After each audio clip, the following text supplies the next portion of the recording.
sessions consisted of a work-studies program which encouraged skills needed in the work environment. Students with mild to moderate challenges, however, were enrolled in the regular classroom with little or no provisions being made for their education. They socialized with their peers, as no special educators were employed to work with them. The students were generally ignored and were often in classes with students who were much younger than themselves. In 1982, a special education class was introduced in St. Kitts. It occupied a classroom at the then Newtown Primary School with 14 students attending regularly and 1 teacher. When the school needed its space, the class then was shifted to the Red Cross House on Horsford Road, where the School for the Deaf was housed. Together with a roll of 40 students and 2 teachers, 1 trained and 1 just out of high school, the unit continued to work with our special children. No sooner had we settled into the Red Cross House, both groups had to be moved to accommodate renovations being done to the building. We were shifted to the McKnight Community Center and later to our present location. Let them be strong and do be to them be let them be strong, let them be, let me, let them be strong and do not fear. Let to them be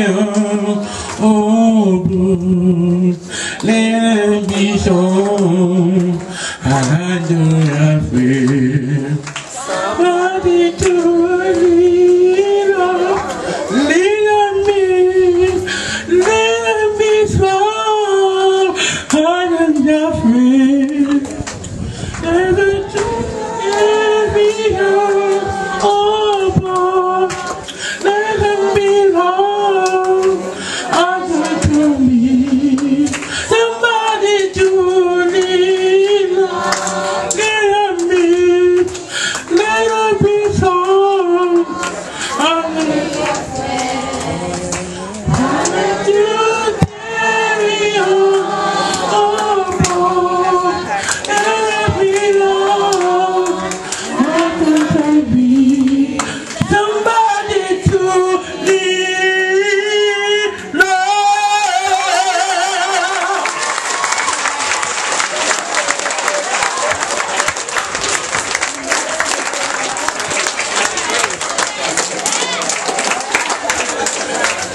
Sang a while ago, clearly he missed some of the words, but his ability to bring out the tune, he really has excellent voice control, and I think he deserves it. Today, I believe, is really a new chapter in the life of what is now the Special Education Unit. Several years ago, when this school was renamed the Special Education Unit, it was a step forward. It was moving from calling an institution the School of the Deaf or the Blind to a name that was much more in step with our views, our developing views on education at the time. And we recognize over the years that somehow special has taken on maybe a somewhat negative connotation in the minds of people of the community.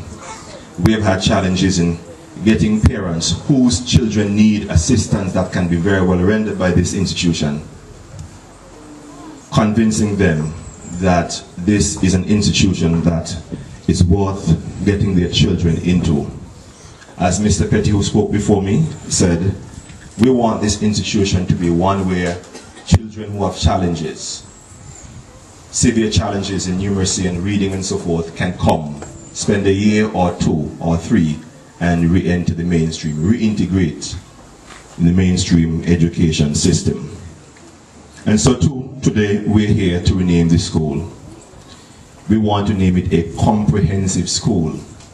because that is the nature of the challenge we face. We must bring children of all backgrounds with all sorts of disabilities into an institution where they can upgrade their skills, get the fundamentals, and reintegrate if possible. And for those who may need to exist for a long time, for the entire career in education, here at the Special Education Unit, soon to be another institution, we want them to have a place where they can feel proud. We want them to come to an institution that is recognized as an institution where people get the best learning, the best care, and where people leave with a sense of pride. I was honored just a week ago to declare a week of activities open for the Special Education Unit. And I was very proud to recount all of the achievements that have been made or had. The primary school was named immediately after its construction, the expansion. But this school assumed the name of the Special Education Unit, which it had prior to the construction. It included, as you heard, the School for the Deaf and the students who were in the then Special Education Unit. The actual renaming process of the school did not start with the submission from the staff and parents of the present unit. It really started somewhere around 2006 when an individual submitted a recommendation to the ministry for renaming the school in honor of an individual who that person felt had contributed to special education. But as our process evolved over the years, we sought to engage other persons in the renaming process, and somewhere around 2008, the Special Education Unit staff, with the support of parents, submitted a proposal for renaming the school. At the ministry, we then continued to compile a shortlist, and although the renaming process had its stops and starts, I'm not sure why, we have reached a point where, having submitted to Cabinet the shortlist, we had final approval for renaming the school. At this point, I want to express my support for the honorees today. And I want to especially recognize the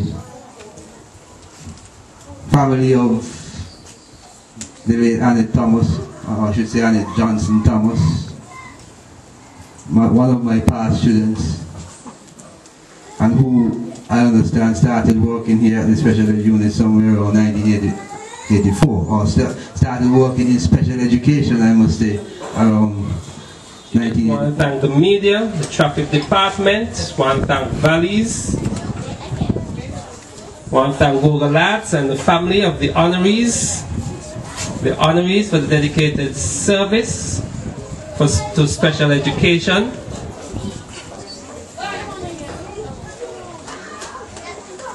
I want to thank the Mauricelia, and she also said for the PA system, and she wants to thank anybody else for everything that you did.